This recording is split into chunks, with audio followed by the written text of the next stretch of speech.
jika melakukan dosa, lalu dia merasa dirinya hina, kemudian taubat dan mendekat kepadanya, itu lebih baik daripada melakukan ketaatan, tapi malah dirinya merasa ada dirinya yang melakukan, dirinya yang hebat. Yang itu semua menjadikan kita terhijab dengan Allah. Assalamualaikum warahmatullahi wabarakatuh. Bismillahirrahmanirrahim. Alhamdulillahilladzi 'allama bil qalam 'allamal insana ma lam ya'lam. Allahumma shalli wa sallim ala khairil anam wa ala alihi wa sahbihi masabihadzulam.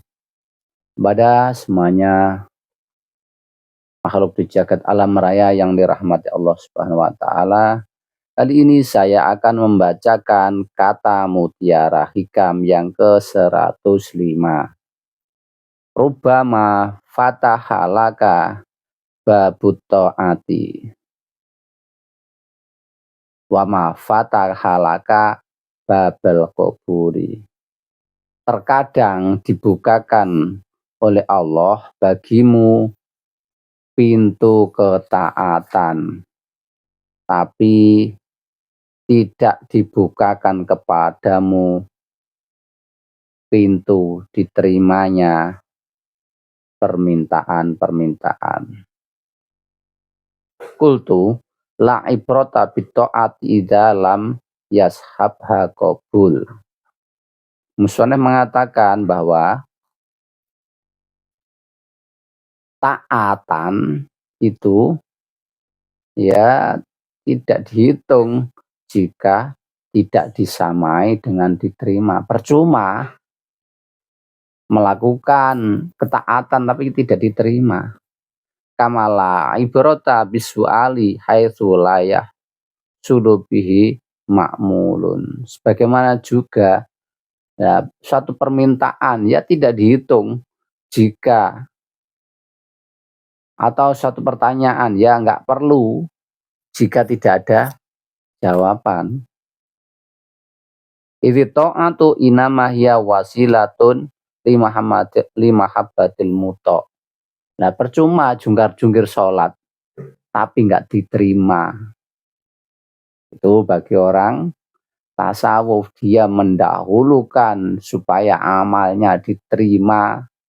Makanya ada istilah tazkiyatun nafsi, pembersihan jiwa dulu. Makanya di dalam sholat itu ada syarat sholat. Apa? Bersuci. Agar sholatnya diterima harus bersuci. Itu secara luar. Ada juga syarat sebetulnya secara hakikat bersuci ini bersuci secara batin. Bersuci dari sifat kemanusiaan, bersuci dari sifat kehewanan, bersuci dari sifat syaitan. Bersuci dulu. Jadi ada tazkiyatun nafsi dulu, baru setelahnya beribadah, biar ibadahnya diterima. Makanya dikatakan percuma ibadah kalau tidak diterima. Karena ibadah, ketaatan itu adalah wasilah supaya dicintai oleh orang yang ditaati. Wa iqbalu alal muti, dan supaya bisa menghadap kepada orang yang ditaati. Tapi belum diterima. Ya, nganggur ketaatannya. Bihaisu yuftahu fi wajhi albab. Tandanya diterima itu disambut, yaitu jika kita menghadapkan diri kepadanya maka pintu dibuka. Wa yurfa'u an qalbihi wujudul hijab, dan diangkatlah dari hatinya wujudnya hijab.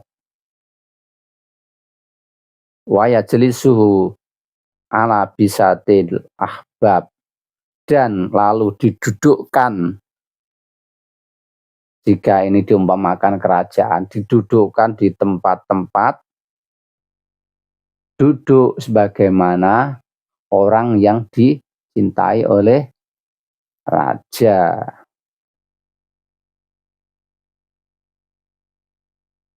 Lah kalau pengen masuk suatu kerajaan, pintunya tidak dibuka, ya berarti dia ditolak. Sebelum masuk pintu sudah ada penjaga. Kalau tidak diperkenankan nggak boleh masuk. Lah percuma mau mentaati pada Tuhan, tapi masuk saja nggak boleh. Ya nggak jadi.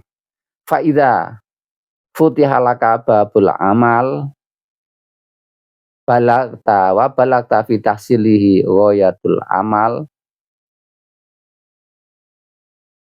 ghaira annaka lam yajid lahu samrotan walam yaduk lahu halawatan minal unsi billah wal wahsati mimma siwa paminal ghina bihi wal inhisasihi wal iktifa bi amalihi wal qanaah bi kismati fala taktar bidzalika ayyuhal murid.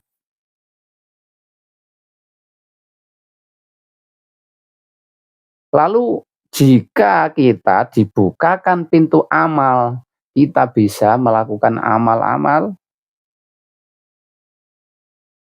dan kita bisa melakukan amal dengan sempurna, tapi tidak merasakan buahnya, buah daripada amal, tidak menemukan buahnya, tidak merasakan manisnya beramal yang berupa yaitu merasa enak, jinak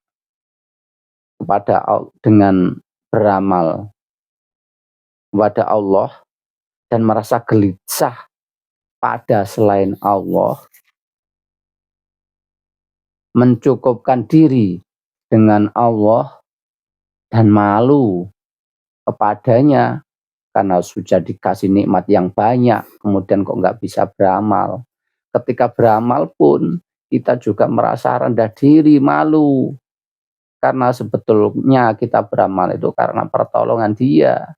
Sudah dikasih kekuatan, kasih nikmat, nikmat hidup, nikmat untuk mempertahankan hidup. Lalu dikasih nikmat berupa bisa beramal. Nah, makanya malu, merendah diri, bukan merasa malah wah akunya yang muncul bisa beramal. Wal iktifa bi amalihi, nggak bisa mencukupkan diri dengan beramal kepada Allah, masih minta-minta yang lain. Wal qanaah bi kismatihi, dan tidak bisa qanaah nerima dengan pembagian nikmat yang diberikan Allah pada kita. Fala taktar bidzalika ayyuhal murid, maka janganlah terbujuk dengan itu semuanya.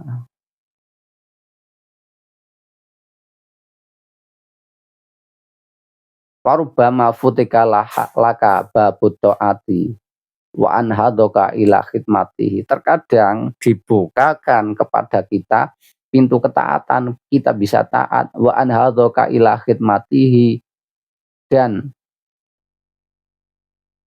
kita bisa semangat untuk khidmah kepadanya.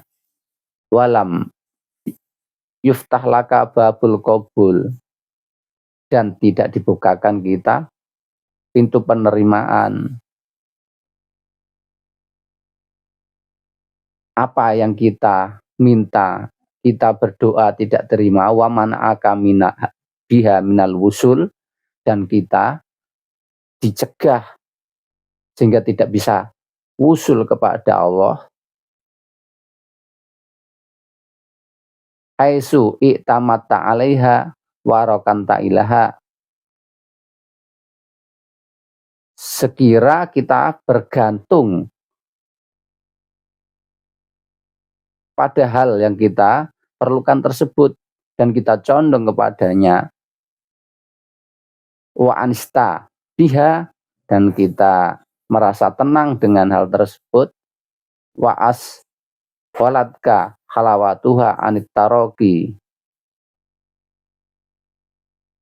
dan hal tersebut menyibukkan kita supaya menikmati amal tersebut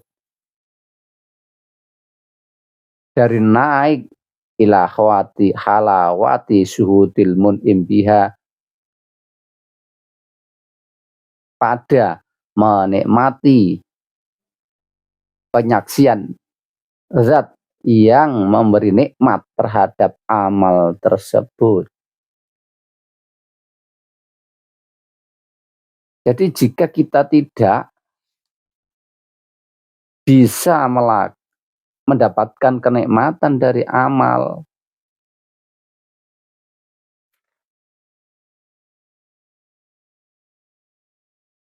tidak bisa mendapatkan buah dari amal, maka kita nggak perlu terbujuk dengan itu, enggak apa-apa. Tetap beramal saja. Terkadang kita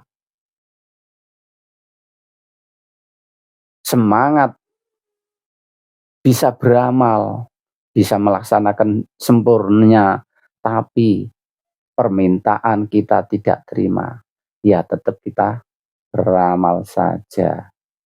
Karena itu sebagian ulama mengatakan, ihdaru halawat ta'at fa innaha sumumun qatilatun. Takutlah kamu pada manisnya ketaatan, karena itu adalah racun yang membunuh. Terkadang kita melakukan amal merasa nikmat, kita merasa sudah dekat dengan Tuhan, merasa sudah baik dan seterusnya. Nah, itu kadang kita terbuai dengan itu, li'annaha tukbadu sahibaha fi maqamil khidmah.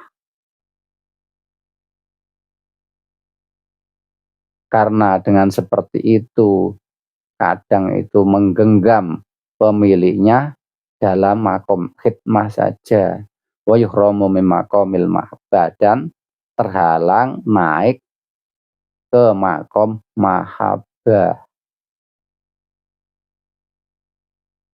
Ya cocoknya dia menjadi hamba untuk mengabdi saja, bukan kekasih. Kadang kekasih itu dikasih, kadang juga ditolak. Fa ijra'u dzambi 'alal abdi ahsanu min misli hadza ta'atil ladzi takunu sababul hijab. Karena